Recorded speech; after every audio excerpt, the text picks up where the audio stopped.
plaisir est partagé de suivre MKBZ officiel.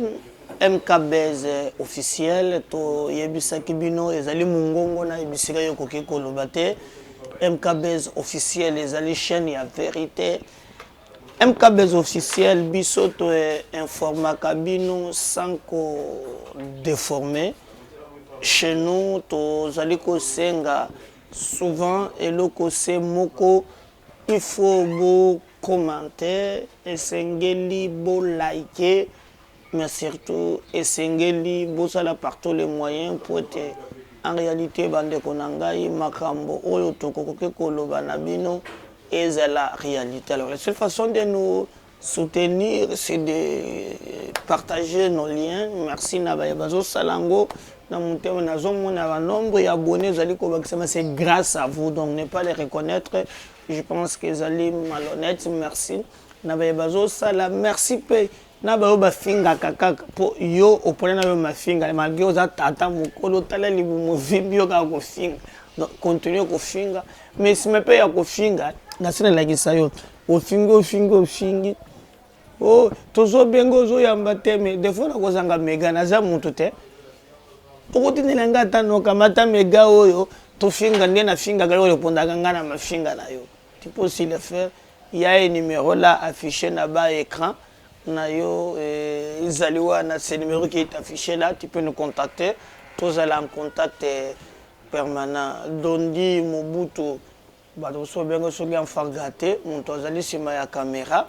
Ngai kombo na ngai Medar Kankolongo, nazali à point pour nous informer bino. Alors, quand tu as le lien au mon côté, quand tu as partagé dans mon sous, merci de partager dans le groupe WhatsApp. Dans le groupe WhatsApp, et ça demande na 5 jours. Na 5 jours comme sous-souté. Dengo zo kama kasi ko finga, zope lien au partager dans le groupe. Par exemple, dans le groupe belé, dans groupe WhatsApp, même na page Facebook na yo. Chapé bato ba yo batala ensemble na yo et ko pesa biso makasi ya ko servir bino. Merci mingi bande konanga il est toujours sur la nabino et yindi qu'est-ce qui se passe na union sacrée nini leka ki lobby na plénière oyo babenga ki vendredi pour na ko entériner débat d'abord ça les après entérinement il y a Seni en tout cas tout le monde qui lobby ni ne les qui au juste parce que plénière c'est là qui est reporté. Maintenant c'est là qui est reporté pour nanine ni ne ko salem après et si li to nini MKBZ le que les bien information on a lobby que liker commenter surtout s'abonner et que je m'aime pour na biso. Donc sur na bino Moïse Katumbi prend l'option de quitter Union Sacrée. Lobby na émission les cas qui na tangeli bino vraiment mukanda o ya lobby surtout conclusion na yango ba lobby ba ko réévaluer participation na bango na kati ya Union Sacrée mbo soki ba ko réévaluer participation na bango qu'est-ce qui va se passer en réalité na makambo etali Moïse Katumbi ensemble ba ko landaye batno so ba ko landaye non ce n'est pas le cas parce que mais lobby paye, il faut retenir que l'actualité politique est bouillonnante. Tango babimina niveau ya palais du peuple, bangonyo subamikota ki na fleuve Congo hôtel, na mituna bango belinga fleuve Congo hôtel. Bagenda ta na kingasanya ya sukate, bagomika fleuve Congo hôtel, bakotana ki lobby bango banani bureau ya assemblée nationale accompagné na ba député Oyo ya Union Sacrée. Alors, source na biso ba bisaki biso que bazala qui pas moins de 300. Bazali au-delà il y a 300. Les autres pourquoi réunion dirigeante et que commis 300.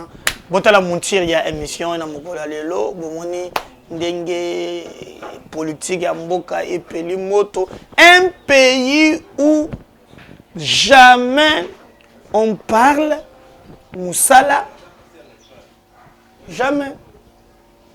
Oh kaka o ndenge za boyelelo musala et salami oh bakeli misala boye lobby tete Toi qui par exemple Félix a un milliard, ceux qui na Émirats arabes, au moins pe na nzungo zo mona na te, mboka be politique, mboka be ba makamu. Oh na djungu, oh ministre moko boy, oh boy na boy, mais le peuple place na ye ali wapi. Des querelles politiques. Sont très makambo. Ndeto ki makina fait cesse caché. Makambo. Oya lobby, oya simbi, oya lelo case de départ. Donc soit na ibandeli. Pour nous, nous pensons qu'il est grand temps. Tout le monde a quand même le lenge mususu. Ya kokamba mboka bande konanga. Alors, to banda na premier point. Lobby ba bengaki plénière moko na niveau ya assemblée nationale. Nani muto bengisi yango lobby vendredi ba bengisi yango na citoyen mboso.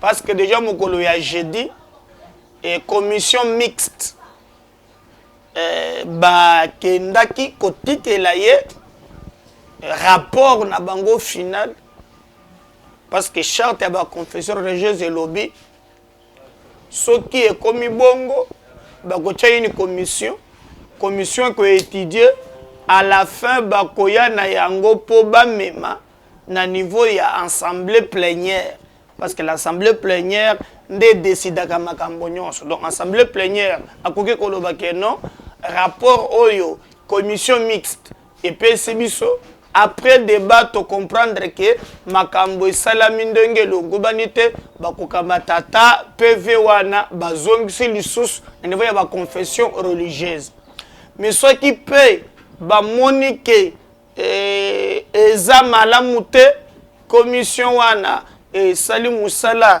ya kitoko bakoki pe kwanterine yango. C'est ainsi que charte prévoir que sima ya makambo nyonso soki boyokani eza te au cas où bayokani même temps bayokani je vais être très bien ceux qui bayokani parce que si makambo nyonso avant les kana niveau ya assemblée pour les kana débat et sengeli d'abord et les kana niveau ya commission mixte et tala lolenge musala elekaki na niveau ya ba confession afin que les cas na assemblée plénière.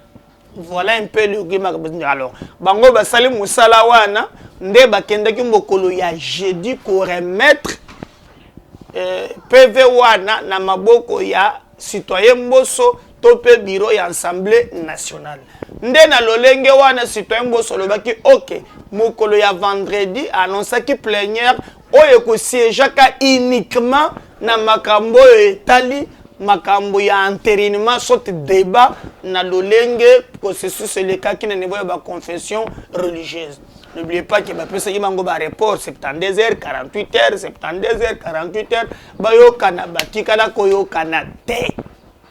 Alors chose grave alors que batunyonso babandaki kozela débat wana salema lolenge longobani toye komona à la veille donc na tongo na yango tomoni ensemble ya Moïse Katumbi ensemble et sali communiqué na communiqué na bango balobi oyo mboso ko jampoanga citoyen asali ezali forcing et puis balobi quand ya mboso alors que bango nyonso bazala union sacrée mais bapesi mboso kana ye balobi etali biso te buzoba wana ezoleka na niveau ya assemblée nationale balobi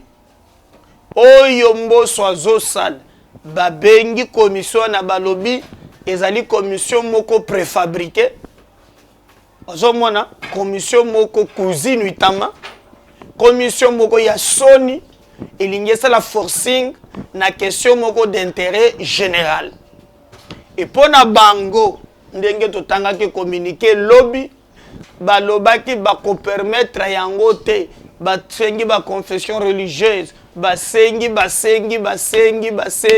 batu nyonso batelema likolo.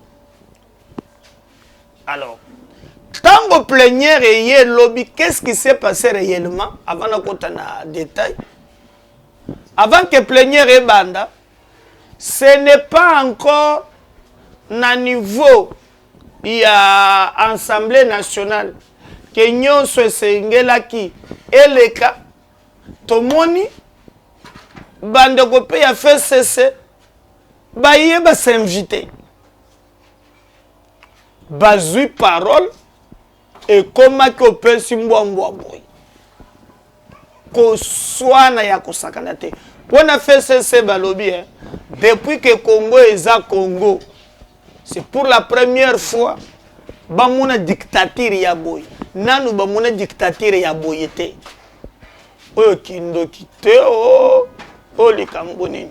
Et d'ailleurs, vous dans la deuxième émission, on a coaché les bino ko nyanga le bio balingi ba jembi kaye, on a voulu m'étrangler la cravate nangai. On coaché les bino sombo koyo. Fais ce balobi o eza dictature nanu monate batelemi wana mbutu eleki jusqu'à tel point que ekomaki un peu flou. Donc to komi na front oyo il y a opposition d'abord il y a la muka toyeko koma Katumbi alors qu'il a participé na ba processus ya makambo ebele bazalaki même en discussion et je vous ai même dit quand batunaye bazo discuter ba poste d'abord ba banda ki koyeba te ke ba confession religieuse bazo yo kanate po na memo na bango bazo lo ba non ba confession religieuse nanu ba yo kanite mais déjà bango ba annoncer ki déjà Katumbi atindaki déjà bato bazo négocier ba poste na bango bien que ba oyo nanu ba yo kanaki te. Ce qu'est la kake ba pesa ki bango poste ya rapporteur bazoluka mbele bake kota makambo ya ba confession religieuse te batelema na bango nzela moko. Mais bolanda ki ambassadeur ya Chine alobi boy azali ko regretter, il est contre que à chaque fois que RDC azana makambo na ye il y a toujours l'ingérence ya libanda. N'oubliez pas tant que sélection 2018, Abbé Cholé à Lobaki, qu'ils ont reçu 30 000 smartphones. De l'autre côté, Lobaki est l'Union européenne, mais Olivier Kamita, non, les 30 000 smartphones, et Outaki, Totochaki fait 30 000 smartphones pour n'avoir témoin. Les mêmes 30 000 smartphones. C'est là qu'il y a communauté internationale et Union européenne, 30 000 smartphones. Et Kamita Tolobaki, c'est là qu'il y a Bango. Et je comprends pourquoi Balobaki que Cholé à la kaki et bébé songe bébé à keno na kopé so monisco et bomba Bango na Senko. Et pesi mbutu ya kosakanate FCC lobby ba telemaki ensemble ba telemaki Bayeko la bloc et je vous annonce que lobby plénière et salamakité. Lobby plénière et salamité. Plénière à lobby, balongoli yango, batiango, balobaki na date ultérieure. Mais les informations de notre possession, bayeko tia plénière wana lelo samedi. Donc ba reporter yango lobby mercredi, baye komema yango et lobby vendredi, yango lelo samedi, donc réunion en ekozala. Mais tango ba député balongwe, tango nini wani salami, le député il y a union sacrée. Balongwe bakeko se retrouver na fleuve Congo hôtel. Alors, na fleuve Congo hôtel, ceux qui ont tali très bien bande konangai, bayebi sibiso nombre ya baoyo bazalaki présent. Parce que comme vous le savez, notre assemblée est composée de 500 députés. Alors, ceux qui déjà ont 250 plus 1, oza déjà na moi majorité na yo. C'est pourquoi monaka mingi mingi batu nyonso bakambaka balingaka toujours avoir la majorité. Pour ceux à la majorité, ils ont pratiquement impossible au gouverner na nini na biso. Et loko epé sakabiso passe même Nathan il y a FCC cash ils ont que Félix n'est contrôlé par la majorité parlementaire. Mais tango union sacrée eye pona couper ça makambo il y a majorité oyo tomoni na niveau il y a assemblée nationale. Mais est-ce que l'olenge makambo ezoken l'assemblée nationale bakozala à mesure ya ko rebondir topé kotala likamone le kamalam? Est-ce que bazalaki au-delà ngai nazu information na quelques élus na lobby et ils m'ont dit la plupart que tango ba compter bango bazalaki 300 na butu 300 députés nde bazalaki na butu na niveau ya fleuve Congo hôtel. Donc moi je vais être avec vous dans un peu sabino biloko oyo izate ya bango kajucho to formule te. Je vous donne des éléments bien vérifiés. Bazalaki 300. Na 300 na bango lobi na fleuve Congo hôtel, ils ont débattu comment bakoki kokende comme majorité. Pour na bango balobi boy. Bakoki kotika te kini minorité o bazo benga minorité au niveau ya assemblée nationale baya po bakende kotelemela bango te bango balobi bakokende ti na suka, c'est-à-dire bako faire sentir que baza majorité en respectant le texte. Alors si et seulement si et que les 301 bayaki ya solo comme majorité pour bakende ko exprimer yango na niveau ya parlement, c'est que ata batu mususu babimito bagangi, donc il y a forte probabilité que non va débattre les capables avec les 300 députés, en tout cas quorum et cause à l'atteint. Pour le lobby déjà bandeko ya pe perdre au comico, nous avons réussi à bloquer la machine. C'est le bango ils ont réussi à bloquer la machine. Mais est-ce que yango nde ko sale mati le lot député, mais ils se sont réunis 300. Et d'ailleurs, je vous avais dit, Félix a souffrir quand même temps ya Kabila. Kabila azalaki vraiment na majorité na yaki pembeni ya Kabila kaka Moïse Montoye ko la muka la fragiliser yango de loi bimili susu to éviter ko ba ça va donner, mais je vous dis la vérité que bazalaki 300 et bache plénière lelo. Donc ce qui ali bongo en même temps lelo pende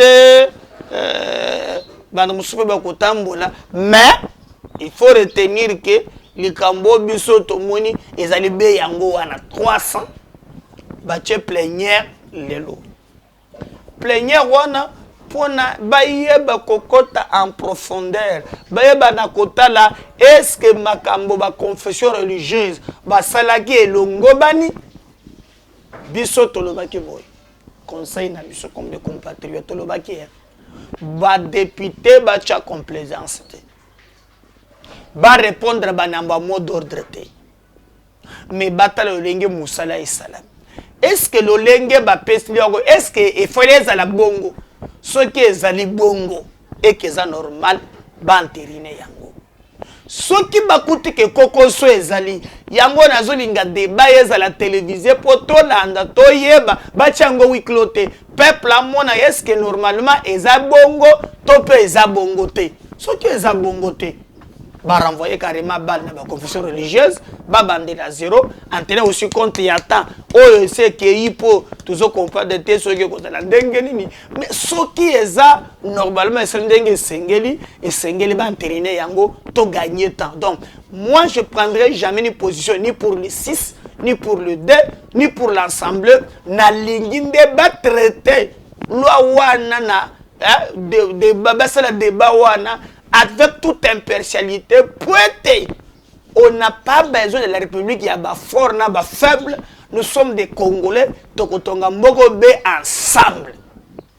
Donc, na lingine bisabino que biso tozo landela bino poto bisabino ensemble. Est-ce que les 300 au basaki na fleuve Congo hôtel babengi bango pona mot d'ordre ou bien babengi bango pona koloba ke no ba ke de ko sala débat to komona yango lelo batika chance toyoka koma débat et ko se dérouler na niveau ya assemblée nationale.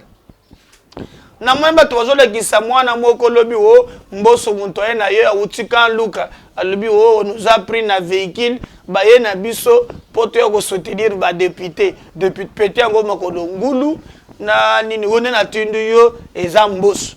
Est-ce que ça vérité? Je vois bolanda ki image wana est-ce que biso tokozwa ngo tokotala so za ngo teme vidéo wana ibanda ki kotambola. Donc l'enjeu politique est comme inde belobaka na le poto bouillonnante.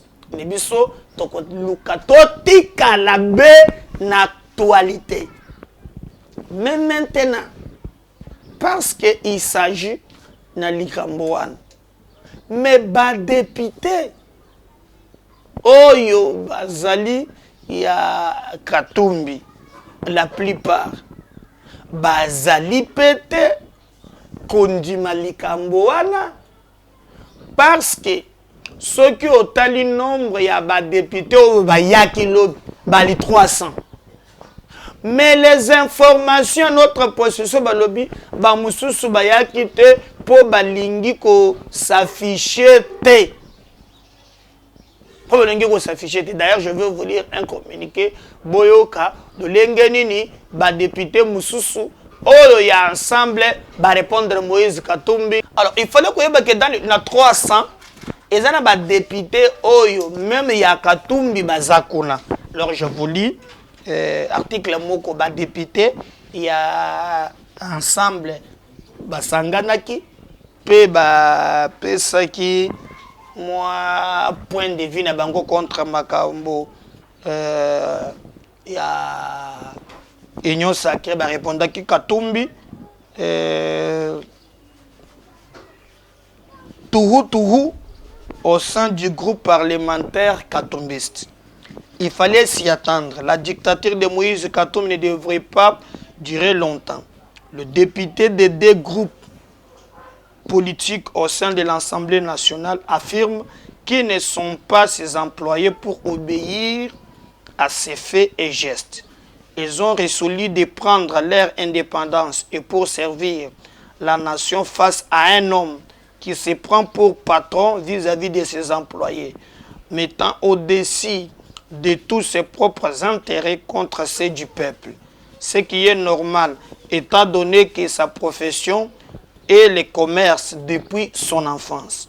Il use des méthodes de commerce en politique, où il fusionne les partis politiques, rachète les hommes politiques pour les mettre à ses pieds en vue d'assouvir ses besoins, tendant à occuper le sommet de l'État pour protéger ses intérêts personnels.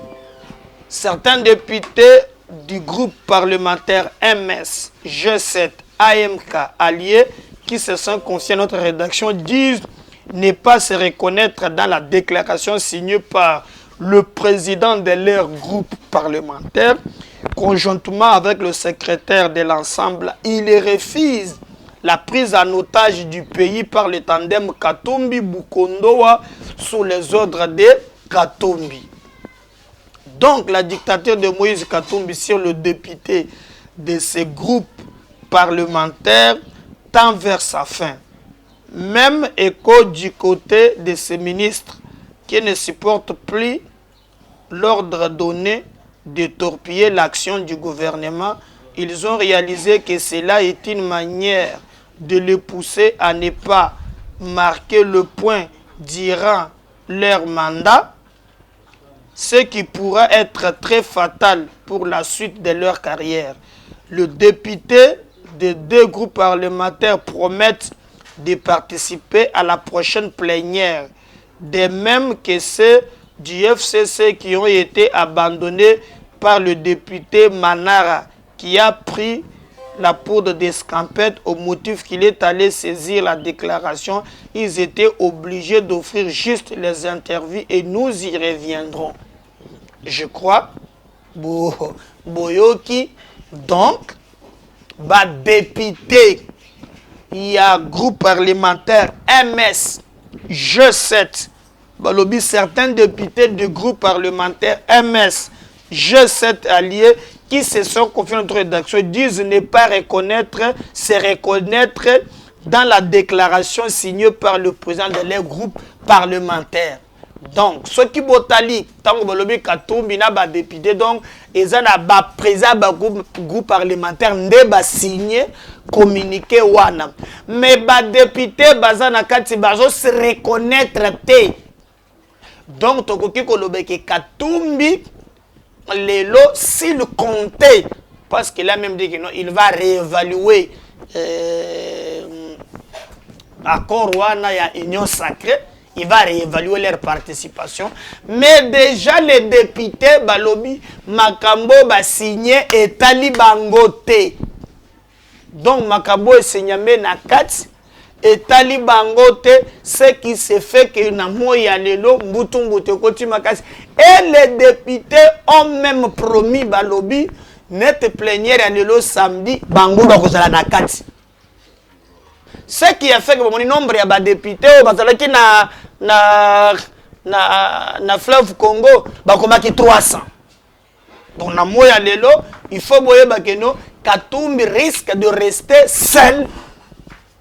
Parce que ba ministre peut na ba information ba le bango ba lobi ke makambwa ne talibango te, bango ba ministre bakotika te, bakozala wana. Alors je me pose la question, est-ce que faut-il encore les garder ces ministres là?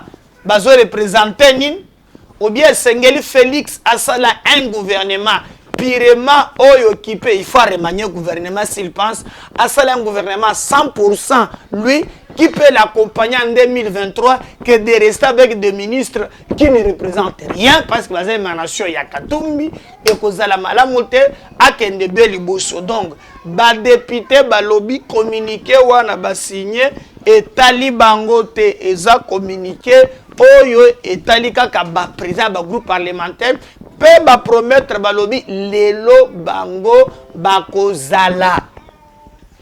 Lelo bango bakozala na plénière oyo koleka na niveau ya assemblée nationale pour te baye bako trancher likambo wana. Et d'ailleurs bango balobi selon les informations au totangi na site oyo ba député wana bazali koloba tango bakutana que ils ont compris qu'il y a un tandem qu'on appelle Senko et le duo Bukondua et Katumbi dans tous les manœuvres. Yango mona communiqué na bango ba lobi Katumbi a lobby, il demande à l'église batelema. Na chela kibino ojo moko lobi oyo. Je crois boyokaki menena ba confirmer ngote il paraît que cardinal a c'est à lobby. Et dans les communiqués, déjà, il y a Oyo Katumbi Basignaki, Basengue Église et Téléma. Et ils ont traité Oyo Kolekese la dictature. Donc les problèmes, ils sont à niveau où on a konangai. Alors, biso, tous les Kambouya, biso tokotala kakande mbokango komi ya kizobazoba, mais total, mais ba député balobi Makambo Katumbi a lobby et Talibango te. Donc, ce qui est vrai, il restera quelques députés peut-être. Il n'est pas ministre. La plupart des députés, non. C'est les suppléants à Bango d'office. Pas les ministres qui sont zoling, balobi, Katumbi, Tika, Bissio, Sobunga, Ozo Ebele, Bisoga Mwanda, Tozo Pelu, Fouti, la Bisso. Donc, Bazolinga, Tamukete. Atamuke balinga tako yoka yango na mato balingi te. Mboka ko ngeni bande ko nangai biso tokotala biso tokoye bisabino mais plénière ya lelo en tout cas caméra MKB officiel et ko la ozage bozala toujours branché bozala toujours à l'écoute ya MKB officiel beaucoup raté bascoop te beaucoup raté te information biso toko memela bino. Mais d'ailleurs Katumbi asa lobaki il condamne. D'ailleurs, je peux avoir communiqué Oyo Bango Moko, Natangela Gobinango Lobby, Boyo Kakoma, opposition, Ezo Salema. Je peux reprendre ça. Oui. Boyoka, déclaration na bango oyo ba député bazo boy na kotanga oyo na tangi ya mibale oyo ya ba député. Déclaration politique sur le processus de désignation des autres animateurs de CENI. En convoquant l'Assemblée nationale en plénière ce vendredi 15 octobre 2021 en vue d'entériner un rapport fabriqué de toutes pièces par une commission controversée sur le processus de désignation des animateurs de la CENI. Commission consultée en violation des dispositions de la organique sur la CENI, le président Mbosso Kudjampoanga, faisant fi même des dispositions du règlement intérieur de l'Assemblée nationale, montre sa détermination à mettre sur pied une centrale électorale nationale ayant vocation d'orchestrer un nouveau cafouillage électoral dans notre pays. Mais quand il dit que le président Mbosso a lingia en place Seni Oyo et Koya Lisusu pour orchestrer cafouillage encore. Donc, Martin Fayulu a l'obaka wakeno, élection zaya mouyi, biezabo, katombi a lobi, non, ce n'était pas le cas ailleurs. Mais maintenant, on dit que ses intérêts lui est menacé à l'objet, oh non, à zone ce que la vérité. Pour la phrase de l'anglais, non, Katumbi a zone la vérité désir entre les lignes. Pour l'objet, ok, non, commission wana Mbosso atie, Sénélingatie, Alinga, peut sous tripatouillage à l'élection du sous. De la libération, c'est la qui tripatouillage. Bon, dans la zone, il y a analysé Bakambonda. Le député national du groupe parlementaire MS G7 AMK Allié qui avait dénoncé le 13 août 2021 cette commission abusivement dite mixte paritaire de l'Assemblée nationale sur la CENI, le parti politique Ensemble pour la République qui avait désapprouvé par sa déclaration politique du 30 juillet 2021 la mascarade qui se mettait en place pour la désignation des animateurs de la CENI, confirme en ce jour qu'il conteste les méthodes cavalières arbitraires du président de l'Assemblée nationale sur ce dossier. Maintenant, balobi déjà les 30. Basi balobaki que Makamboza cavalière et Zamabe Babe. Mais il continuait à réclamer Bape Sabango poste. Il y a rapporteur. Mais déjà, moi et les caca, Bati balobaki que Makambozo kende Mabe. Donc, c'est pour dire que ce qui est kendaka malam et que bazwa keloko bazoluka mbele elinge de la cavalière te belingozo français ya sika ba remplacer cavalière belinge ba ta et harmonie pour bazaba terme ba français en harmonie vraiment ndenge bazalaka na avec tout ça ngako tona ko landa ba français la bango wana te noyoka siko balobi le député national du groupe parlementaire MS G7 AMK allié auquel se joint le parti politique Ensemble pour la République à cet effet n'avoir pas délégué de membres à la CENI en l'absence d'un consensus et du respect strict des procédures légales garantissant l'équité et la transparence nécessaires à un processus électoral apaisé. Donc, awa bango balobi batikala ko délégué muntu moko te donc Ensemble groupe parlementaire MS G7 AMK allié balobi ba délégué muntu moko te akoma na bureau ya CENI. Mais les informations de notre possession balobi, il y a déjà 3 candidats et Ensemble bako bomana bazo bunde la poste moko. Il y a déjà 3. Oh, balibi akatumbi tika ni biso to kende na biso makambo na biso. Basi ya 3. Et puis baza na appui ya baninga na bango, balingi va former force autour na bango. Mais maintenant, bango balobi que batindi bango te mais député balobi bango pe bayebi bango te. Ah, orokize nga pe na rekize yo. Ensemble pour la République. De même que le groupe parlementaire MS G7 AMK allié tiennent à préciser à l'attention de la communauté, tant nationale qu'internationale, que les tractations auxquelles notre délégation invitée à rencontrer le chef des institutions de la République agissant au nom pour le compte de l'Union sacrée de la nation en vue de la répartition des responsabilités revenant à la composante majorité n'ont abouti à un compromis jusqu'à présent, ni sur la répartition des postes, moins encore sur la désignation des personnes. Maintenant, vous me donnez raison. Cette disposition est lobby boyé. Bango na niveau ya Katumbi batindaki bato bakende komona président de la République, chef des institutions, pour te basolola pona ba poste na batu oyo esengeli bati en place. Et c'est lo bango ba lobby malgré basololi ba trouver compromis lingi koloba ke eloko bango balingaki kozwa bazuite. Maintenant je vais poser une question. Maintenant tant que bagé ko solo po bazwa aw. Est-ce que méthode est cavalière, dictatoriale, ou bien c'est la kendengeni? Soit qui bazouaka. Non, je crois que bateau bazana matoya koyoka boyoka na binote. Ponga vraiment ni talinga. Je veux le pour acheter. Comme les blocages des maires au sein de l'Union sacrée, alors que les confessions religieuses sont toujours en désaccord et que l'opposition politique n'a pas il y a des politiciens des Azalak.